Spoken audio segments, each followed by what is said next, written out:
that in January I'd set out a new product of charcoal and black colours, right, to all the reps along with the regular stuff, and they were just kicking butt with this, you know, the sales end of things.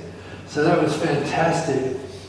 The bad part of it was that I realised I got to raise money to get inventory because this is going to be a bumper season. And so I wrote a business plan and I made copies and I went bank to bank to bank, and I said, "Oh, Brian, it's a fad. You won't be around next year." It's not a fad. This is our 6th year. It's doing great. Yeah, but you know fashion, it can change on a dime. No, we're not interested. And bank after bank after bank just turned me down.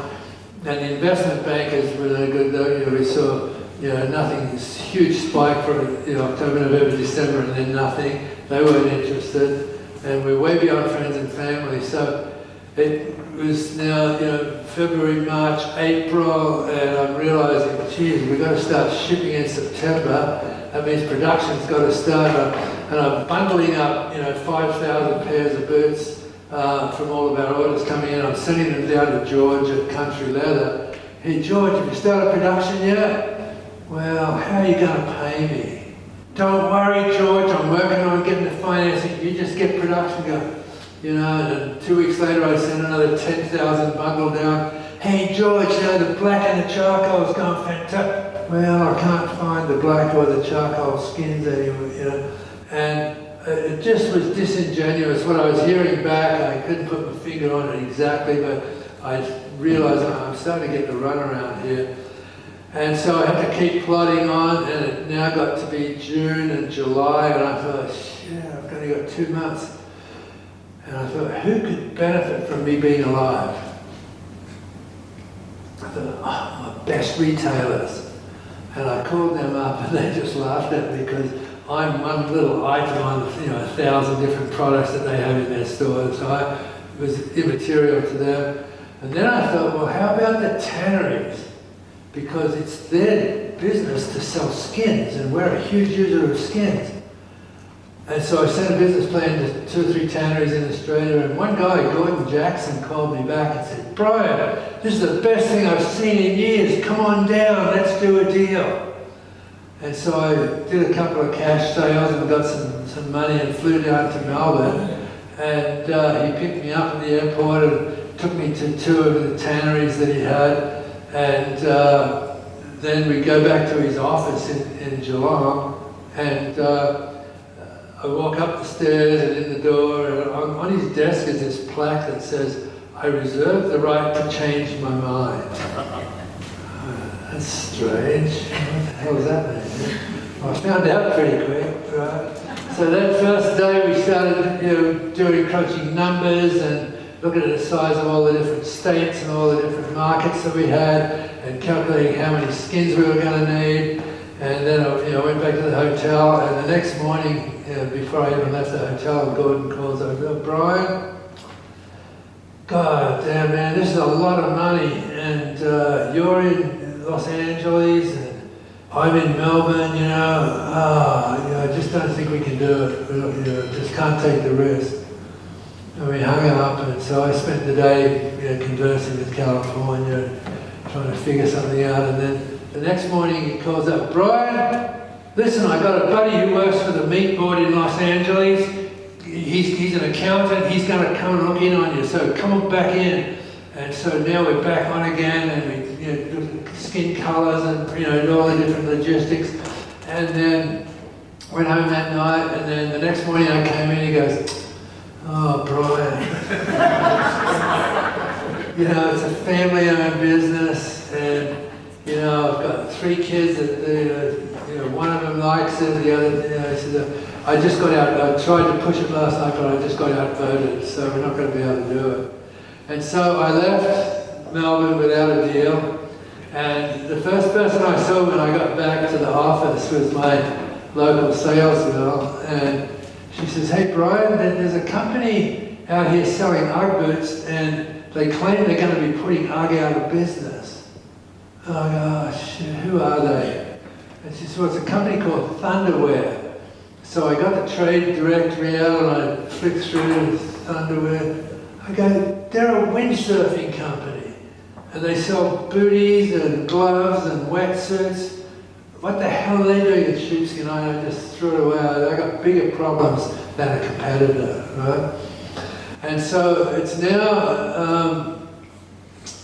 now the beginning of September. The biggest trade show for the season kicks off at Long Beach in early September.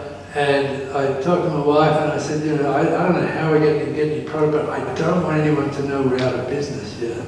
So we decided to go and put the trade show booth up, and we had the best spot because we were one of the very first exhibitors in this show. And we put up all the props and the graphics, and we put all last year's product out on the tables. And then I thought, well, I wonder where those Thunderwear people are.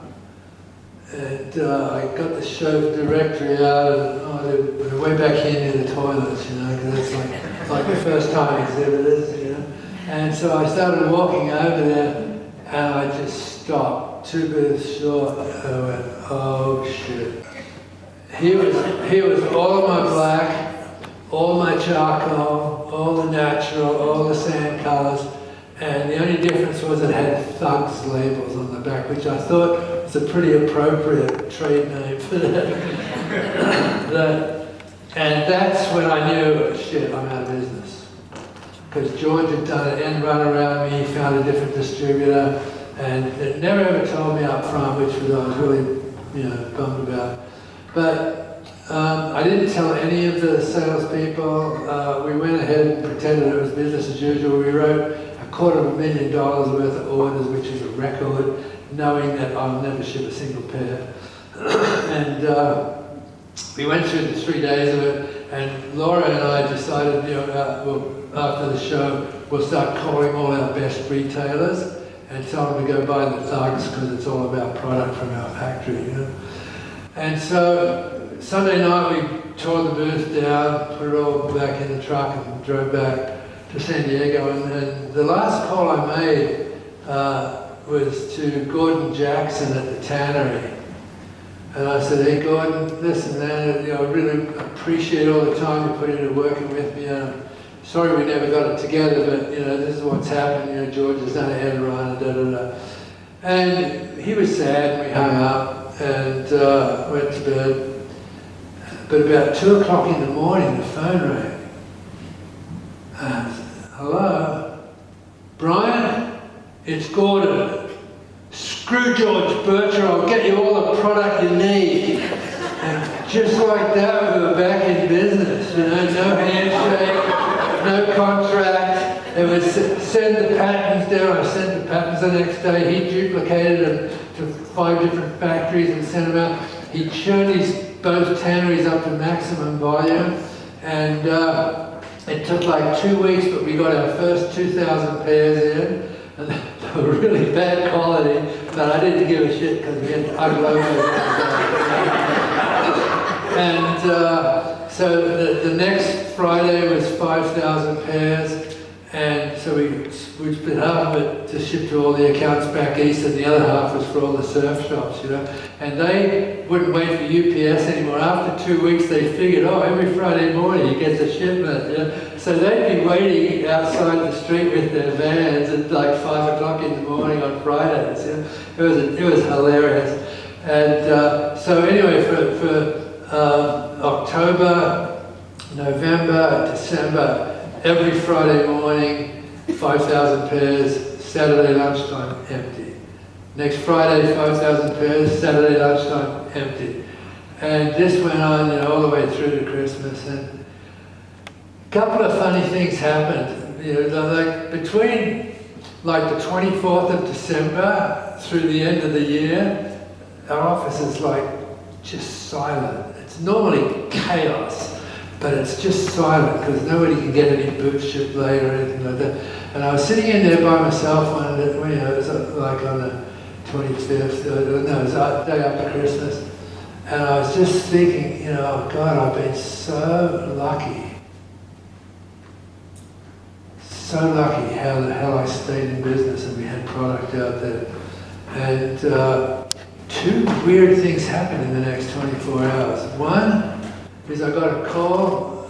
Well, first of all, I got a shipment of product for 4,000 pairs of thugs to my warehouse, and 2,000 pairs of my UGG boots went up to their warehouse in San Clemente, which is about 35, 40 minutes away. So I organised to, swap them out. And as I was coming back, there's a big stretch, called Camp Pendleton, which is the Marine base there, and it's like 30 miles of just country.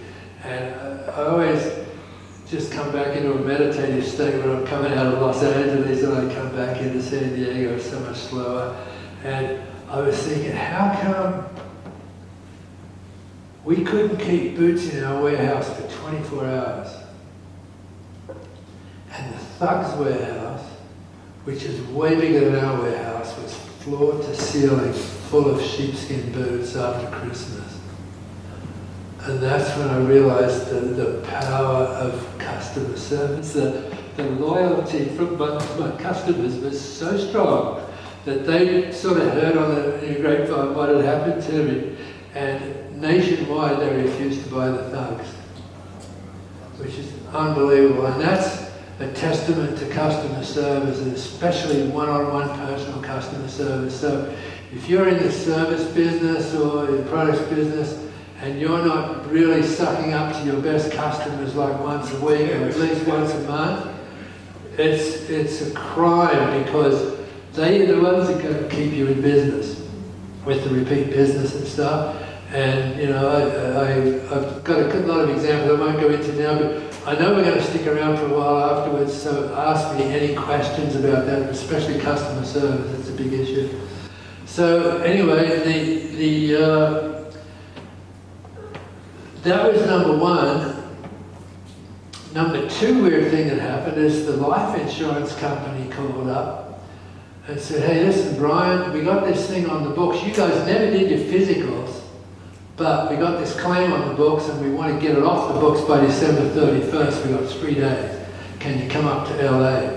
And so I got my lawyer and we went up to LA, Transamerica Life Insurance Company, and we spent the whole day trying to figure out a solution. And the bottom line is, at the end of the day, they ended up settling it for several $100,000, which was enough for me to buy all of the assets of the business off Della, the widow, and plus pay her the profits for the year. And she was in heaven, because had I walked away from her, 9 months ago, she would have been destitute. She wouldn't have had anything. And now she got a really good, comfortable, retirement. And the best part, though, was that I was now totally broke, but I owned 100% of UGG.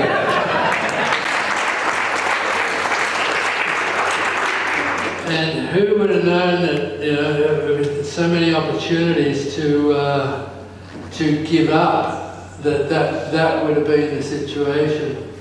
So I'm going to just quickly, shut it down with a couple of good stories. Who believes in there's probably a lesson here. Yeah, here it is. I didn't have access to YPO, EO, all these Vistage. There was none of that around at the time I was doing this business. And the one thing I did have, though, I found this in a book of philosophy like 20 years ago, and I typed it out. And it started off on my refrigerator for a year or so, and then it's made its way into the January 1st of my daily planner every single year since then. And this is similar to the disappointing disappointments philosophy, If you look at the first word, strong action word, and you can put anything you like on the end. And this relates very much to your personal life as it does to anything in business. But if you can feast upon uncertainty, fatten upon, it's just so powerful, and it takes that victim thing and throws it out the window. And so let's move on now to luck and karma. Okay? So we were huge in surfing, We were huge in snowboarding and skiing, and I utilised the same youth marketing. I was stalled for years on the Midwest and back east because I had no idea how to advertise to that market. And I was in a sporting goods store in Pittsburgh one time with one of my reps, and I just happened to throw out this casual question, well, what do the kids do here for sport in the winter? And the guy goes, they play hockey. And from Australia, I had no idea what hockey was. Well, I knew what it was, I had no idea the power. When I started to research, I go, oh my God, it's bigger than surfing and snowboarding combined, And so I started going after youth hockey. I found a magazine in Minneapolis called Let's Play Hockey, which was for all the youth. And I started getting all these same principle as the Mike and Ted, and the surfing thing. Anyway, this built up into a huge business. Now we're doing like $10, $12 million in sales across the country, but this humongously fragmented brand, right? It really didn't signify anything. So I came up with this theme, casual comfort. And that's going to be my new brand, the meaning of the business. And I thought the only way I can get this nationwide is that USA Today, which was the biggest newspaper at the time, had a lifestyle section. And I said, if I can get on the front of the lifestyle section page in USA Today, this could work. And so I hired a PR agency up in Boston.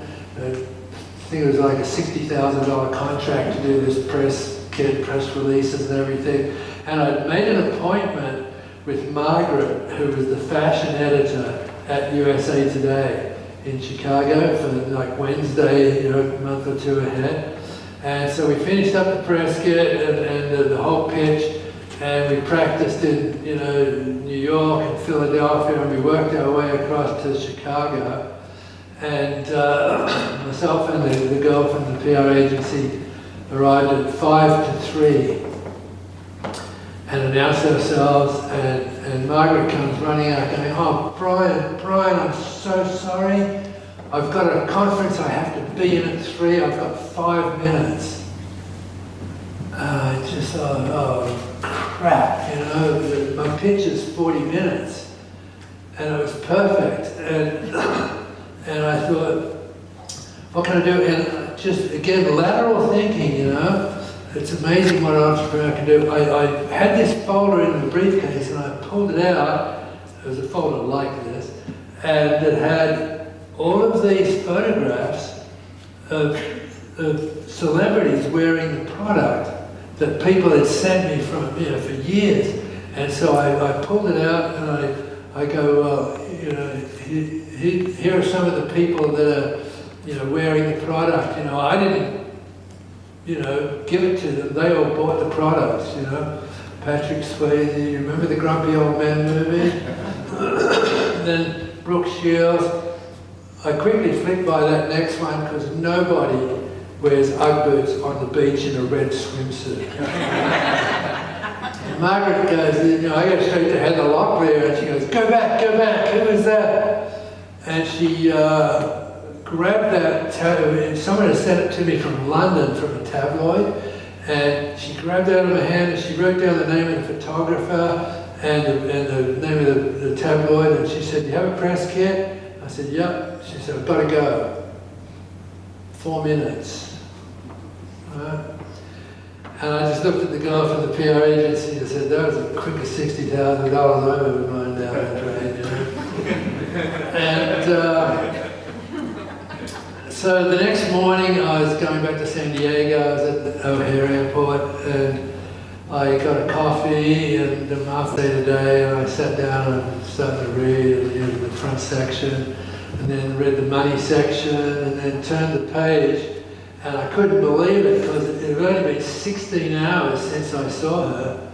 But here is in the center of the lifestyle page a teaser, and when you open the next page, the entire second page was nothing but the history of shearling in fashion, straight and sheepskin trends, worldwide, sheepskin, and I mean, she must have stayed up all night because there was a whole bunch of stuff in there that I didn't give her. That was in. She listed all my competitors, which like pissed me off at the time. but turned out to be a great thing because I was having trouble getting into the big department stores, you know, the big shoe retail, the Nordstroms, you know, the Kitties and everything. And I realized that they didn't want to just have an item in their store. But Margaret turned us into a category where she listed all the competitors, and now these department stores had to have the leader of a category on the shelves. Right? It was just a weird backdooring into that business. But anyway, the bottom line is, she was, not she, but the way we backed into this was pretty unique. And let me just forgot if I said one of my points here. There we go. Yeah. So anyway, by the time I got back to San Diego that afternoon, I found that the phones had not stopped ringing from consumers all across the country saying, "Hey, where's the store near me? I want to get some of those UGG boots. Where's the store near me?" And then the other half of the calls were from retailers going, "What the hell are these UGG boots? Everyone's in the store today asking for UGG boots. We don't even know what they are," you know. And so that, as a marketing campaign, turned out to be a really, really successful event. And then the last little bit of luck I'm just going to talk about now is, and this is karmic, you know, for years I've been, every Christmas, shipping like 20 pairs of boots to 20 different individuals in England. And it was all at the request of this girl, Trudy Styler. And she was the wife of Sting. So we wanted to be part of that whole cool, you know, movement. And anyway, this Christmas she called up and said, "Oh, Brian, I need the hugest favour."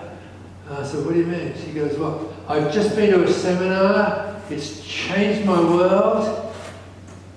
And I need the most perfect pair of tall, sand, whatever size UGG boots. And here's where to ship them. Do you have a pen?" I go, "Yeah." She goes, "Oprah, care of Oprah Winfrey, Chicago," right? And so I shipped a pair of boots over to her, and like instantly someone from her office called. I ordered 20 more pairs for all the staff. And this was like a huge, huge event. And all of my, you know, staff and everything wanted to publicize it like crazy. But, you know, I'd just come off season after season where I was under shipping and losing business because we just didn't have the money to buy enough product every year. And I thought, God, if word gets out that Oprah's into these things, we're going to go under because we can't supply. And it just happened to coincide with the same year that I was selling the business. And so it ended up that I stayed on with this public company that I sold to. And for the next year and a half, my job was to sort of orchestrate this whole Oprah launch, which they had tons of money, and we could build up tons of production and be ready for when we did launch it. And when we did finally launch it, we were on Oprah's, you know, best picks for Christmas, which we had 40 minutes of a 1 hour show. We had 40 minutes of, you know, the elves running around wearing UGG boots and UGG boots under all the chairs, and the thing was just like you could not have paid for her in dollars for that 40 minutes. She was at the peak of her popularity at that time. And then she was on Oprah's Favorite Things, and at that time when we launched, that's when UGG's societal shift happened, because she was worldwide, and UGG's, we were already in the millions, and then it got to the hundreds of millions, and that took us up into the billions. And so, I hope you've enjoyed those stories so far. They're just a tiny bit of what's in this book. It's called The Birth of a Brand, and I think I got a slide of that there. Birth of a Brand, and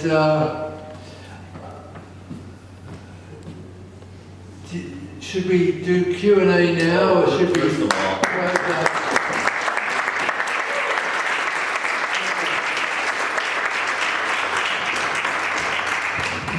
so much. I might pick on a few people in here while you're up here. Yeah. I know some people here who can definitely relate with your story and all those points that you thought it was done. While we've got them though, we can take a few questions. If you've been to our series before, what we do here is we're fortunate to have them stay for what we call our VIP session. VIP is just anybody who decides to stay, so you don't need a special pass. So if you're here, you want to stay, you're a VIP and you get to ask some questions and we get to talk to him a little more intimately. If you have to go, we understand. What we'll do is, first, do you have any questions that are fresh right now? Anything you want to ask Mr. Smith about his journey? Yes, you were one I was going to pick on, because this is the founder of the footwear company back here. Glad you made the trip over from Detroit, and what do you have? Let me get you a mic here. Maybe you can tell a little bit about your... Yeah, Brian, thank you so much. This was incredibly inspiring as a fellow shoe founder. Learning the entire story, it seems like you went through so much suffering, so many challenges over years and years and years and years. And it seems like you also weren't that inspired by money. So what really inspired you to keep going? What was the thing in your heart that really motivated? Luckily, I knew that half of Australia wore shifting footwear. And so every time I screwed up, I was able to say, well, it's not the product, it's me. And so I'm doing something wrong. Because the product itself was brilliant. In fact, the product was so good. And if you read my book, there's so many disastrous decisions I made that the customers still, the retailers just kept wanting more. The product was so damn good that people just kept wanting it. Even though and most of my failures were financial. Because even though I was an accountant, I had no clue about finance. And accounting is what happened last year. Finance is what the hell's going to happen in 2 years. And if I had a EO group or something like that where I had specialists that could have helped me, I probably might still own a company today. But it was, most of all of my disasters were brought on by lack of ability to buy product. I threw away millions of dollars of orders every single year for like 6 years in a row, just through lack of financing. Hi Brian, Tim Moore. Thank you so much for coming here today and sharing this with us. And I mean, the story of your brand is one of like grit and determination, and turning. It reminds me of a book called Failing Forward. Yeah, I've seen just kept moving forward no matter what. And knowing what you built on back then, and today being a little different than back then, where bootstrapping was more common. Today, venture capital and other things are more common to get businesses going. What would you do differently about your business today as a startup as you did back then? Not much different.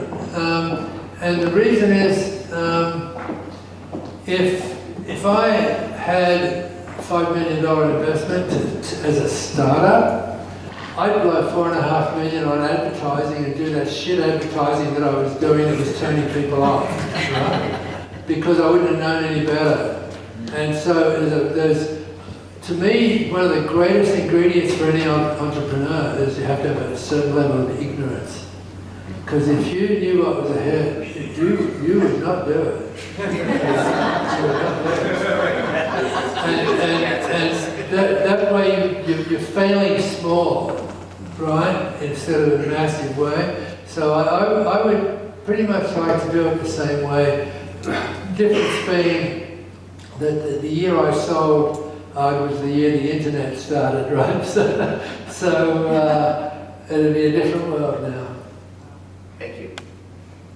I have a couple questions, but if we don't do more, here we go.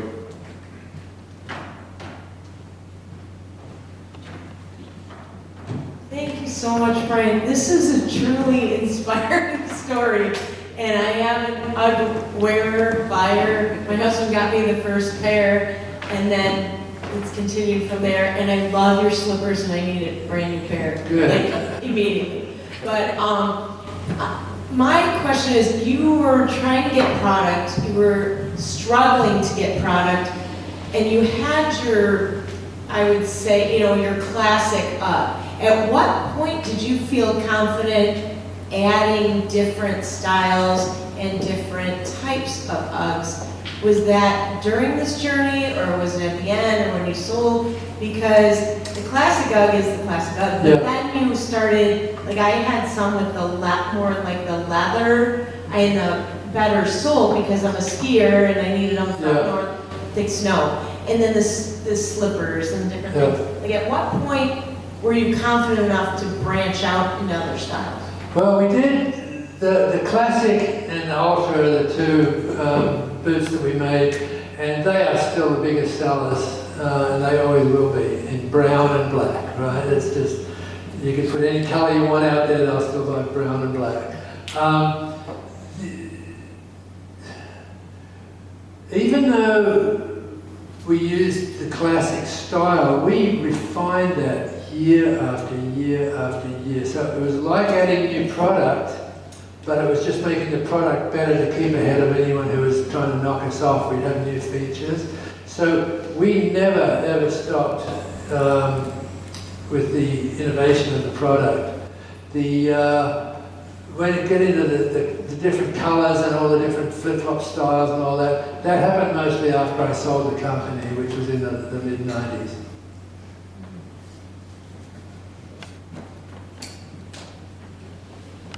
I have a question for you. So when you start the business, you wear every hat that there is. Yeah. CEO, CFO, Yeah. that's all that. What advice would you give to founders as they're scaling up their business, deciding what to keep for themselves, what to hire, delegate? What advice would you give there? Well, every company is going to be different, obviously, but the trick is to realize where you could clone yourself, right?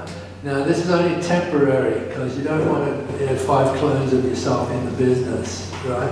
But the first thing you do is get all the busy stuff off to somebody who's your clone, who gets it, who knows how to do that. And then you can start to look back and start to see more departmentally, you know, okay, shipping and receiving, right? Got a problem there. You can get in and fix that, or you can fix other aspects of the business that aren't working so well.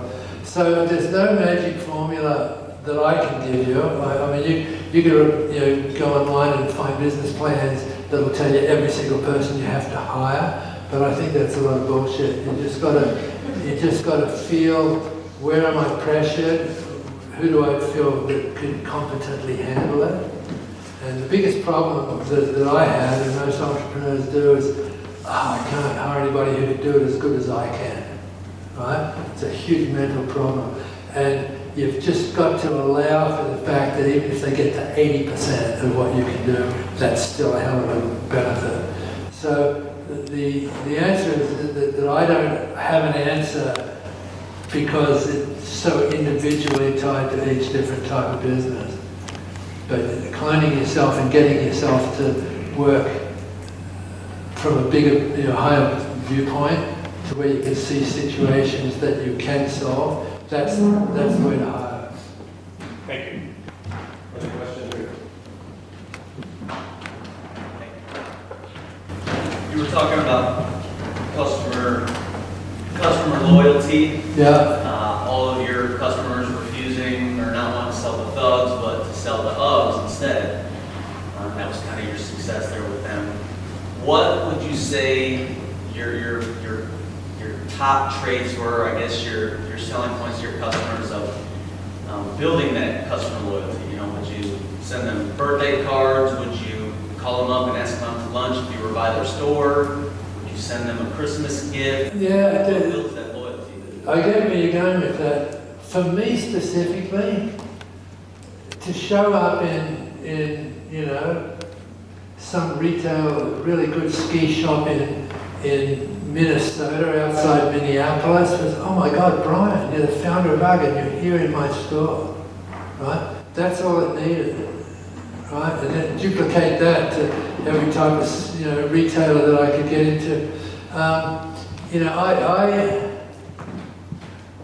I think the most meaningful thing that happened was I was in I mentioned earlier I was having trouble getting into the big retailers, the big department stores. And there was Montgomery Ward, who was really big in shoes in California at the time. And I was in the Chicago buyer's office. And I said, I've just given the best pitch that I've ever given. And the buyer just goes, "Brian, why are you here?" And I said, "Well, I want to get an order for the California stores." And he goes, "Don't you get it? We're the elephants. We don't move till the mice are running around under our feet." And I instantly knew what he meant until I had all these specialty stores, surf shops, ski shops, snowboarding shops, all these different specialty stores were just going out of control. Thus, the department stores weren't going to look at it, right? And when they saw that frenzy, and that actually happened because the Nordstrom buyers, I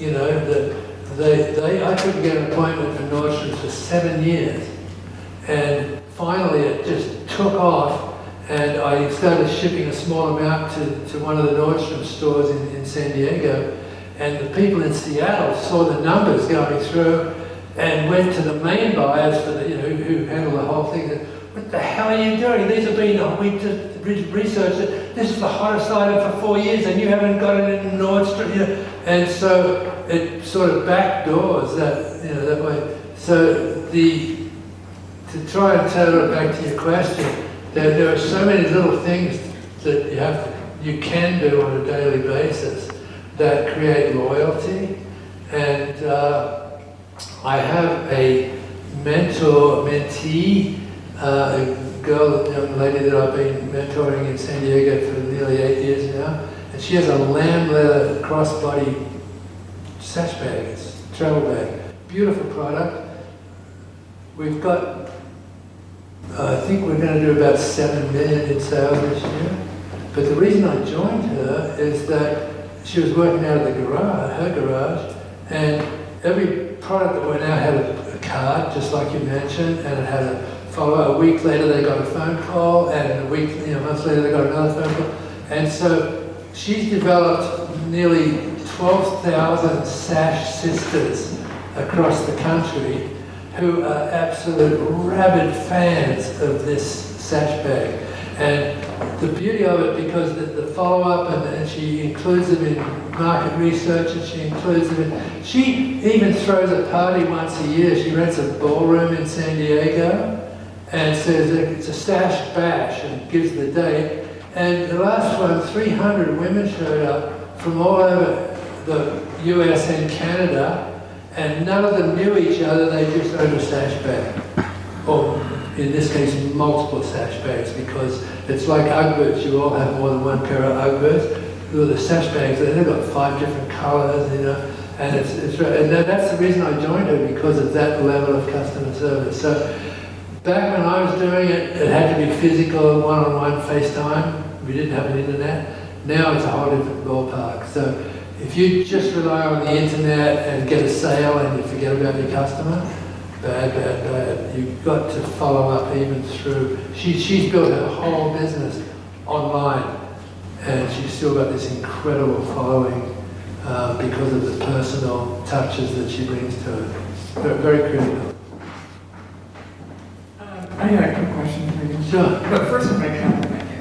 I really enjoyed listening to this. Thank you so much. And the ups and downs that you have weathered or did weather, I have to tell you, my head spins every day, because it's just nuts out there. Good, yeah. You get something out, you get a phone call, and you're like, oh my God, I have to sit down, I have to face, Yeah. and then I have to regroup, right? You have to regroup right away. Yeah. But I wanted to compliment you on the way that you handled the woman who you had like 4 minutes with. Right. That you were going to do the 40-minute presentation and you only had the 4.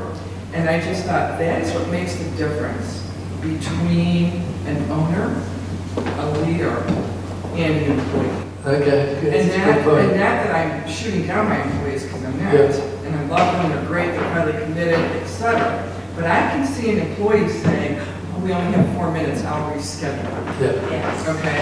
And you didn't do that. You said, you're going to pull a rabbit out of my hat right now. I'm going to show her these pictures. I'm going to share my portfolio. And then it just blew up from Yeah, there. and who would have known Pamela Anderson was in there? I didn't even remember that. But my point is that the leadership that you demonstrated in that moment, in that thinking, and not shutting a door. So I tell my employees often, we don't say no here. Good. There are no no's. If you get a hard question, if you get a difficult challenge, there are no no's. Don't ever say no, find a way. So thank you for Good, that. thank you. Yeah. Any other questions or Mr. Smith? Okay.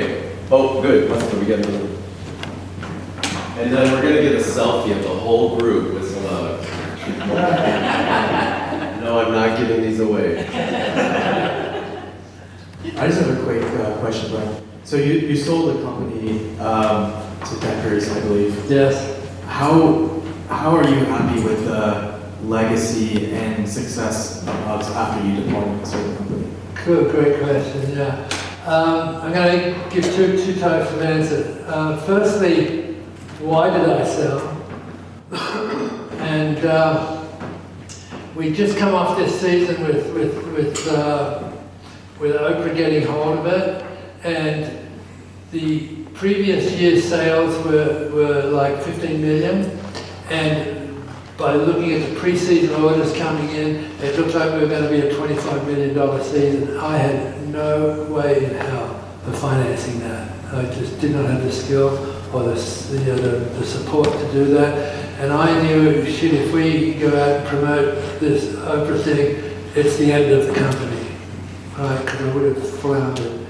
And so I'm going to backtrack to the parking lot in Malibu. 2 or 3 spaces up, there's another guy there, and he's got his little truck, and he's selling flip-flops, triple-decker pink, yellow, pink neoprene flip-flops, right? And he called them triple-deckers. And we would cross each other coming in and out of surf shops all the time, and we would hang out, maybe he's a good surfer, we'd hang surf together. And anyway, he was doing that for the similar amount of time that I was selling Uggs up there. And he went on to license various products, one of which was Teva sandals. Okay, and when Teva, like the outdoor retail market took off as an industry in the early 90s, and he, with Teva, went from like 16 million to 60 million, and took his company public at that time. Well, the next year I realized that I've got this dilemma, and pure fluke again, this is where I got this massive dose of goosebumps again, I was in the baggage claim at Atlanta Airport, and I was going to this super show, and Doug was too, and Doug was way at the other end of the concourse, you know, and I got these massive goosebumps again because I thought, oh my God, he's sitting on $30 million in cash.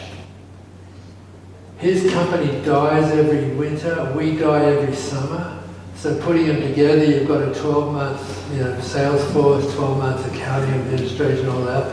And I just got this, and I just walk up, we high-fived, and I said, Doug, if ever we're going to do it, now's the time. And we had the accountants talking to each other that afternoon back in California. So that's how the sale came by.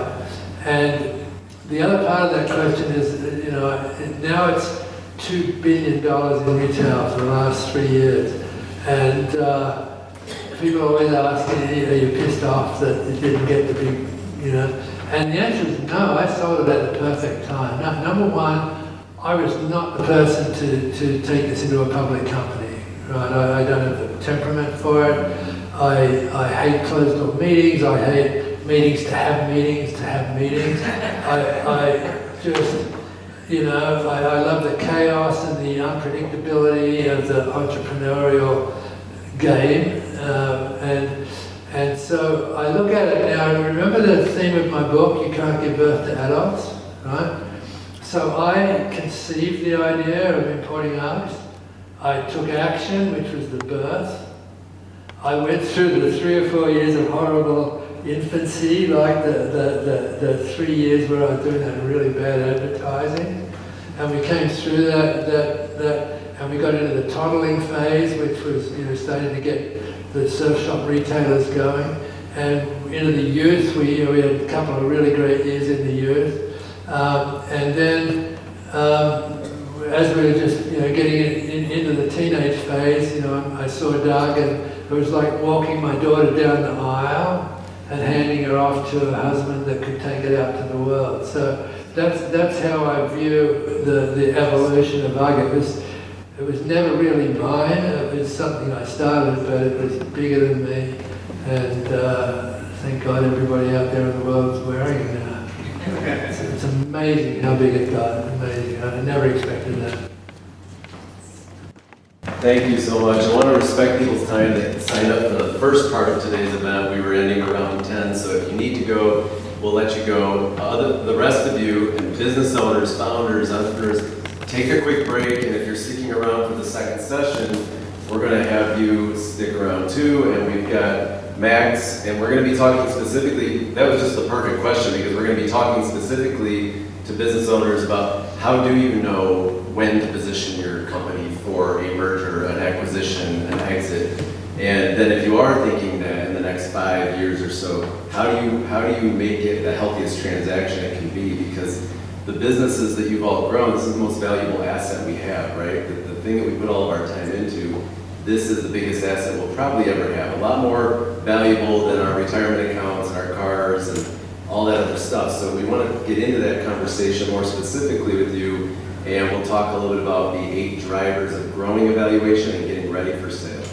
So this is a good time to take a break. We'll let him take a break too, and we'll see you all back here to our stage.